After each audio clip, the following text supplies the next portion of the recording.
galing sa PNP ang drugs, ang illegal gambling, karnaping, kidnapping, galing sa PNP, Your Honor, Mr. Chair. Hindi ako matakot magsabi kasi alam ng mga polis nandito kung ano ang trabaho, ano ang polis. So at least, Your Honor, Mr. Chair, binigyan niyo ako ng pagkataon, at least may Panginoon ko, bahala na siya. Pagkuta at saka reward. Sa akin naman, we implemented in accordance with the law, Your Honors. Ang kuta, bawat araw dapat ang pulis may matukhang yung knock and play. Puntahan yung mga nasa list para pasurindirin sa police station para sila marehab or voluntarily. Ang reward naman, it's very obvious for my assignment, Your Honor, Mr. Chair, na lahat ng mga operation through buy-bust operation, search warrant, implementation, may reward system yung mga local official. Ano ko, Your Honor, Mr. Chair, ang Usamis na nagbigay si Mayor Paruhinog ng 100,000 bawat accomplishment ng buy-bust operation. So nakatanggap kami ng 600,000. No? Mga lalaki yon na mga pusher sa Usamis. So yun ang pag-intindi ko. The other kuta naman at saka yung reward system, alam ng mga pulis lahat yun, Your Honor, Mr. Chair, na patayin, may reward. Kung mamatay yung nasa watch list, may reward system yun ang ibigay. Your Honor, Mr. Chair, maski may kasalanan yun o wala, may ginawa na totoong nabaybast o wala, yun ang pag-intindi ko sa dalawang klase ng reward at saka quota, Your Honors. They are all victim. Why sila ang atutupagin ko when in fact very clear naman ang pronouncement ng presidente natin na sa Albuera, yung mga Espinosa ang drug lord. So bakit magpunta pa ako sa mga user at saka sa pusher na nakita ko din, Your Honor, Mr. Chair, na they are all victims lang. Kung makuha yung mga drug lord at saka sana protector, stop na ang illegal drugs.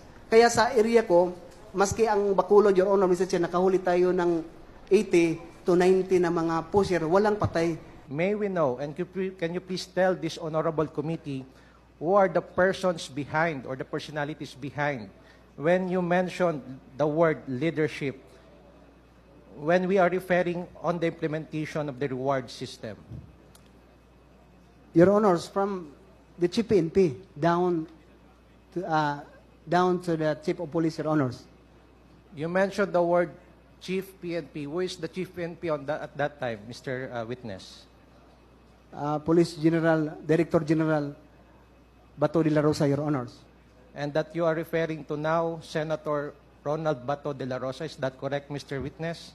Yes, Your Honors. Now, my question, Mr. Chair and Mr. Witness, how would you characterize the war against illegal drug during the time of President Rodrigo Roa Duterte?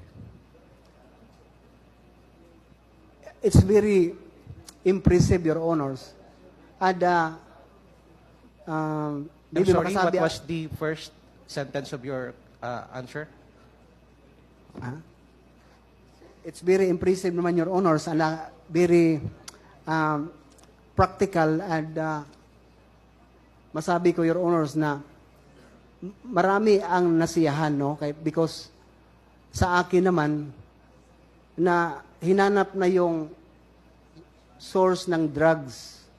But then, it very sad to say na ang nangyari, yung mga biktima lang, no? Ang napatay, yung mga pusher, user.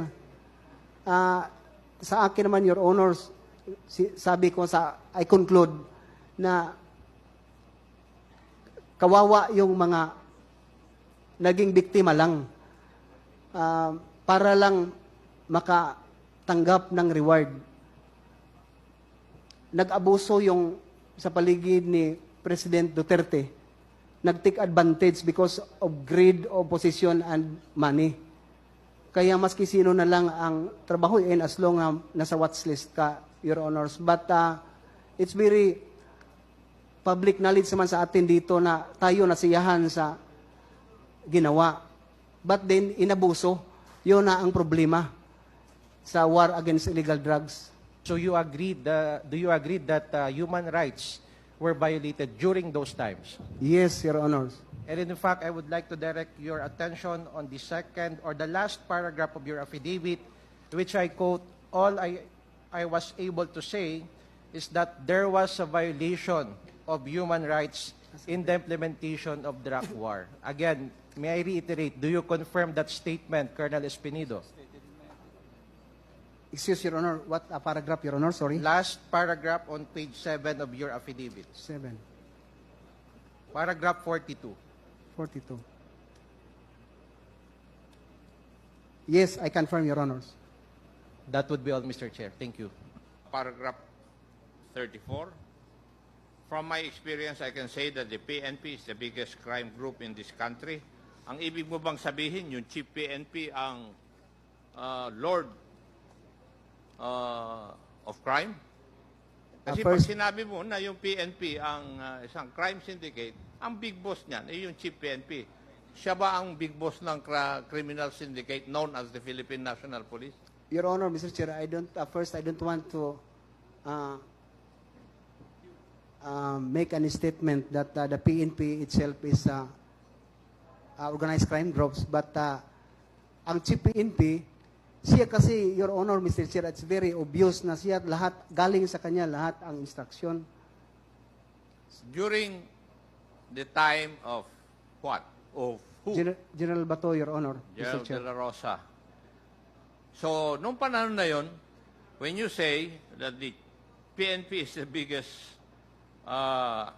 crime group in the country, ang leader ng crime group na yon ay si General De La Rosa. It may be, Your Honor. No, I'm not I'm not asking referring you kasi for the PNP. Tinatanong kita dahil yun ang statement mo eh. Di ba? From my experience, I can say that the PNP is the biggest crime group in this country. Who is the leader of the PNP, which you consider as the crime group? Hindi ba yung Chief PNP? Yes, And sir. therefore, he's the Lord. Yes, Your Honor, Mr. Chair. Tama. Yes, Your Honor, Mr. Chair.